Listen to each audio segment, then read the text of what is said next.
Bastien, tu parlais vendredi d'équipe favorite dans cette poule-là. Ce soir, ça s'est plus ou moins vérifié avec cette défaite qui est, je pense, logique a priori. Ouais, on a eu du mal à démarrer le match, ou du moins à se mettre au niveau de l'intensité. Ils nous ont imposé un défi physique. On savait qu'ils allaient nous imposer, parce qu'on les avait joués en prépa. Dès qu'on a pu imposer le rythme, à courir, tout ça, on les a mis en difficulté. Mais dès qu'ils nous ont ralenti, ils nous ont repoussé et qu'ils nous ont fait jouer sur demi-terrain, ça a été plus compliqué. Encore plus avec l'absence de Paul ce soir, qui ne pouvait pas jouer. Plus Cheikh qui est exclu à 5 minutes, au bout de 5 minutes. Forcément, ça a pas aidé après derrière, mais au moins les gars sont battus jusqu'au bout. On n'a pas rendu les armes, on termine à -12, on était à -12 à la mi-temps aussi, donc sur la deuxième mi-temps on fait jeu égal, donc non, plutôt intéressant avec l'effectif qu'on avait à disposition.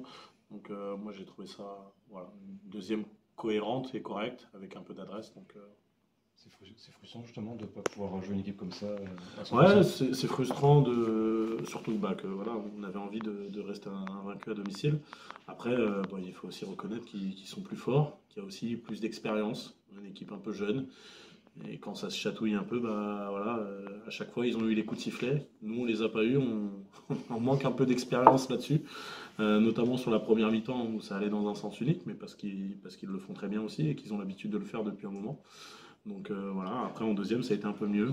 La zone les a un peu perturbés, on est resté engagé, même si on a souffert un peu au rebond. Au moins on s'est battu jusqu'au bout, on n'a pas rendu les armes. Donc je suis plutôt fier des gars, notamment sur la deuxième mi-temps, parce que c'est jamais simple quand tu perds deux joueurs, tes deux leaders, soit Cheikh et Paul, de jouer le match, donc c'était plutôt bien. Et justement, Paul, tu connais un petit peu la gravité de la blessure ou pourquoi il Il est indisponible? il a un problème au niveau du coude, voilà, donc il était sous anti-inf, on a essayé ce matin. Voilà, j'espère que c'est pas trop grave. Il passe un scanner demain, donc voilà, en espérant qu'il puisse jouer vendredi au Sable, parce que là on enchaîne voilà, 6 matchs en 3 semaines. Donc voilà, ce qu'il faut c'est tout de suite récupérer, switcher sur le match des Sables pour repartir sur une dynamique positive. Ouais, et t'as pas été inquiet au moment de passer en zone justement parce qu'ils avaient une grosse adresse à 3 points, c'était aussi un risque et au final ils ont... Non, parce que bon, ils ont perdu là-dessus. Hein, si vous avez suivi Quimper l'année dernière, ils ont perdu sur une zone 1-3 en play-off contre Rueil.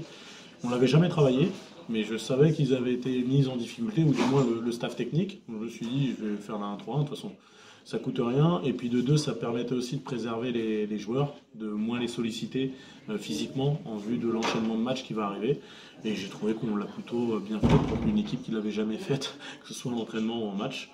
Voilà, donc c'était un choix tactique, mais aussi dans le but de préserver aussi les joueurs physiquement. Et bien, en plus, Moustapha a eu des problèmes de faute, en plus de Cheikh qui est sorti oui, et surtout puis en première mi-temps. et Moustapha avait des problèmes de faute, donc le fait de faire zone, aussi, ça permettait aussi de le protéger et de sécuriser un peu le rebond. On s'est fait un peu dominer en deuxième mi-temps. Mais voilà, moi j'ai trouvé ça plutôt... ouais, une deuxième mi-temps où au moins on s'est battu avec nos armes. On n'a pas rendu les armes. Voilà, on n'a pas pris -40 comme Angers a fait à Quimper la semaine dernière, avec un effectif affaibli. Nous, on termine à -12, voilà, plutôt bien. Pour Cameron, tu vois qu'il est rentré après pour sa cheville, mais t'es pas inquiet là-dessus Non, après, bah, il a eu un bon coup de chaud en plus à un moment donné, là, avec un ou deux tirs à 3 points. Voilà, j'espère que c'est pas très grave, mais à la fin, voilà, il n'y avait aucune prise de risque à prendre. Bon, tu vois que tu es à -15, -20, il faut accepter quand c'est plus fort. Et voilà, la N1 c'est long, il y a 40 matchs dans la saison, donc ça sert à rien de mettre en danger les joueurs sur la fin de match. J'ai beaucoup apprécié aussi la rentrée de Maxime en deuxième mi-temps qui a été très bien, même Hugo sur certaines minutes. Donc voilà, à nous de les utiliser justement, ils sont là pour ça, pour pouvoir enchaîner et aussi faire récupérer les joueurs de l'équipe première.